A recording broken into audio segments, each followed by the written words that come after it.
Check this image out. Now, I chose this one not for its beauty, but for something obvious, the lens distortion. Now, we've already talked about this. If we go up to the word filter, we can go down to lens correction right here. And basically in lens correction, if I turn that off or on, you can see it definitely did help this image from a Nikon D3 lens over here. Let's get out of here. Where am I going with this?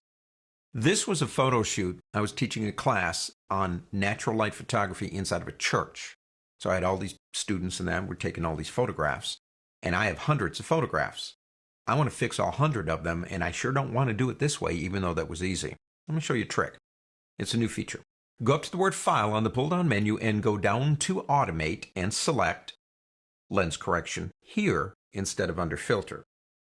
Now, when you do it here, it's going to ask you what you want to correct. So I've got a folder. You don't have these files, but I have a folder that has a bunch of images I need to change. I've only got 3 in there, but I'm going to select Folder and tell it to browse.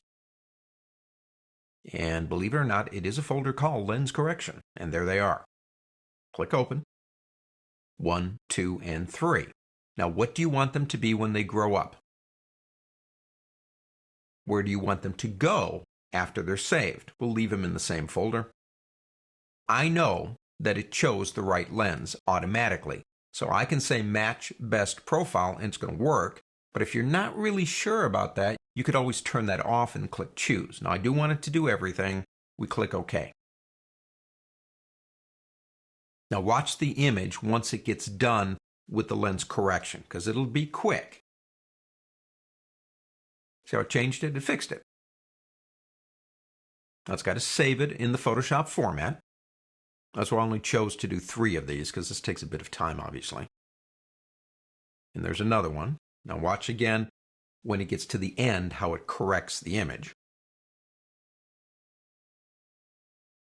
And then it's got to write the format again. Now, think about it this way. If I did have 100 images in that set, and it takes about, 15, 20 seconds to do one, you might be waiting a half hour. But wouldn't you rather do it this way than have to do them one at a time? It's doing the same thing as lens correction. That's just our old image that we left up there. And let me show you.